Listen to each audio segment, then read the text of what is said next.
Welcome back to another episode of Epic Gangsta Tales. Today we got a very interesting episode on Boston's top gangster, no other than Carmen, the Cheeseman Dinunzio of East Boston. Carmen, the Cheeseman Dinunzio, was born on August 17th, 1957 in Boston, Mass. Carmen Dinunzio hails from the tough streets of East Boston, back when it was still an Italian enclave. The Cheeseman has one brother, Anthony Little Cheese Dinunzio, his younger brother, who has also followed his older brother Carmen into the life of organized crime. Now, not too much is known about Carmen's early life when it comes to the mob. It was said that he and his younger brother Anthony would have a relationship with Raymond Patriarca's longtime underboss in Boston's North End, Gennaro, Jerry, and Giulio. Now, what type of relationship or what part Carmen or his younger brother would play in and around the likes of Jerry and Giulio remains to be unknown. Either way, it would be a long time before either Dinunzio would receive their button. But one thing that remains certain is that Carmen and his brother have always circled the wheels of the Patriarca crime family, specifically the Boston faction. Now, from their early years on, and besides a few incidents, Cheeseman and his younger brother have maintained a low profile, which is ideal if you're going to lead a life in organized crime, especially from the 1990s on, given the relentless assault on the mafia by the government and specifically the FBI. When the mob war/shooting war erupted within the Patriarca crime family within the late 1980s and early 1990s, racking up bodies on both sides of the war, Boston was not safe for made guys, let alone associates, which Carmen and his brother Anthony were.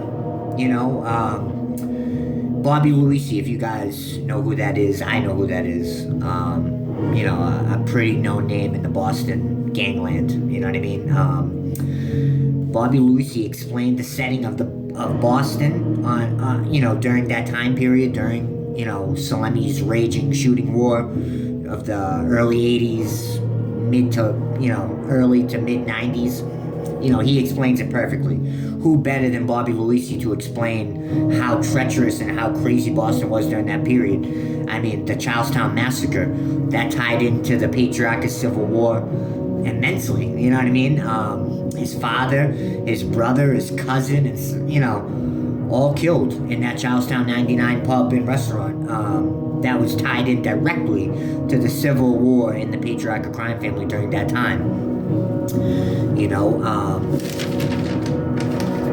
During the late 80s to early 90s, even into the mid 90s, Boston was a war zone and nobody was safe. From the FBI, even with all the turmoil, Carmen and his brother took another route due to FBI scrutiny and a civil war in the Patriarca crime family. At that time, no associate was going to get made. The likes of Bobby Luisi took to other bigger cities to get his button. He explains this thoroughly, and I think this kind of ties in to Carmen and his younger brother's motives to why they did what they did during that time period. Bobby Luisi took to New York City. They had pretty much, think of it like when the government, when they shut down the federal government, right? I was in the Marine Corps. Now, when they shut down the federal government, nobody gets paid. You know what I mean? Nobody can make no moves. Nobody can get paid. I was in the Marine Corps when Obama shut down the federal government twice. We weren't getting our paychecks. We weren't getting nothing. It was bullshit.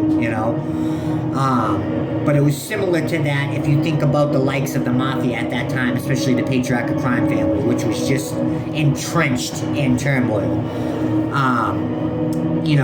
Like I said, Bobby Luisi went to New York, then Philadelphia, and ultimately got his button with Ralph Natali and Joey Molino.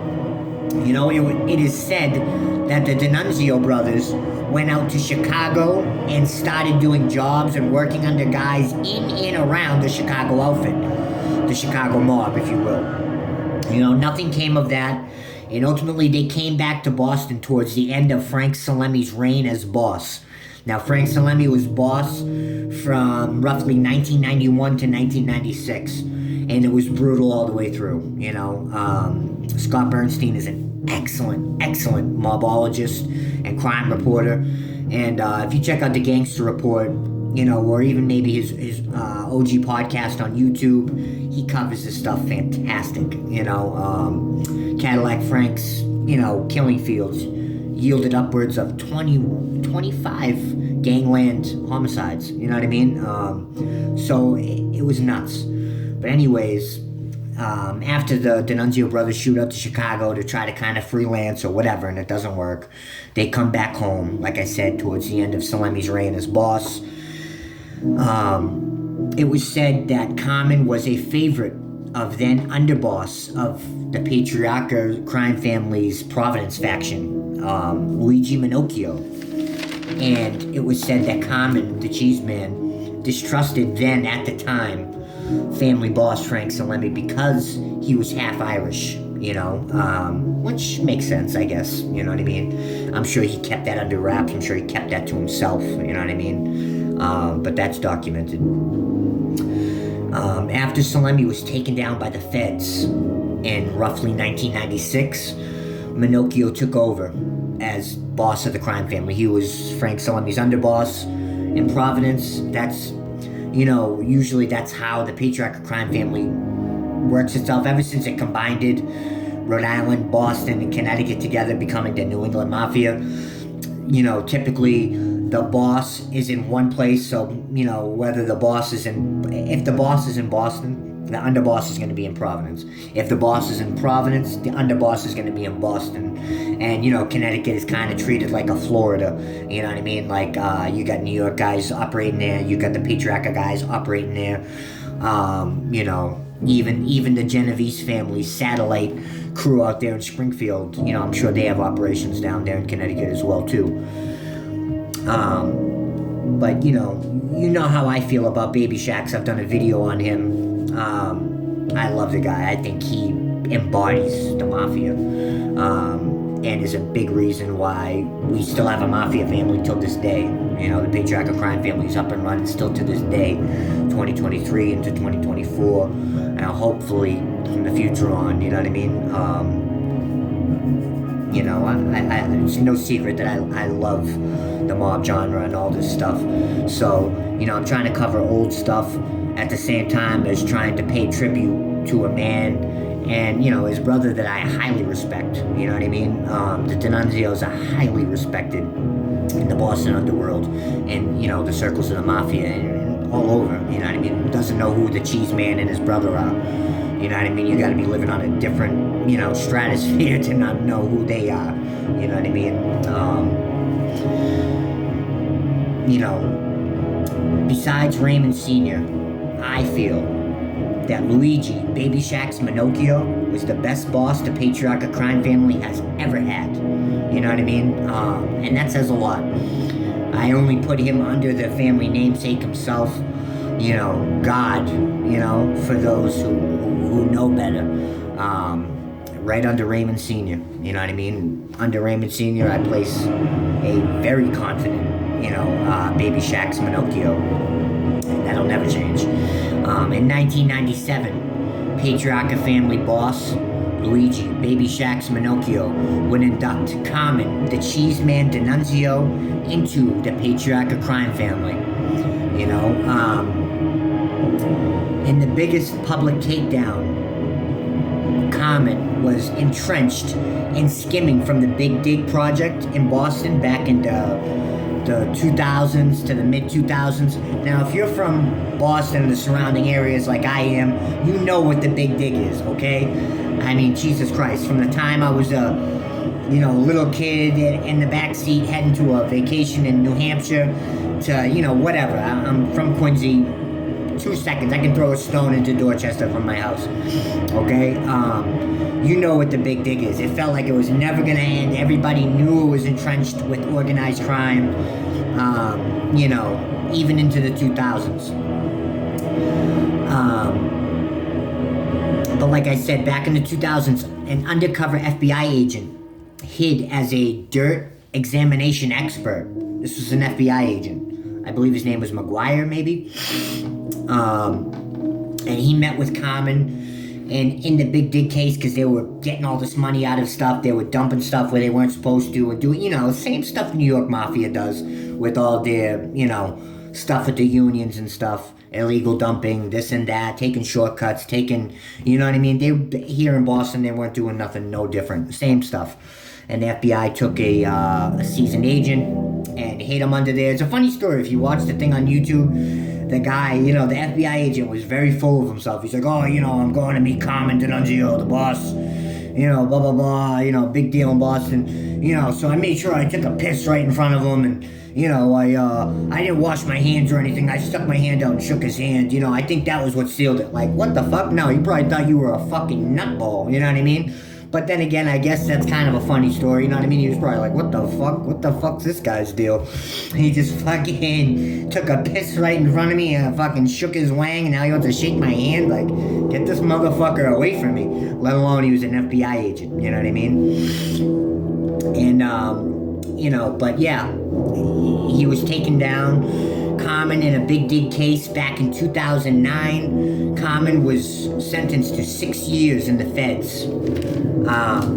And ultimately in 2015, he would be released, and it said in 2015, he was upped from captain to underboss.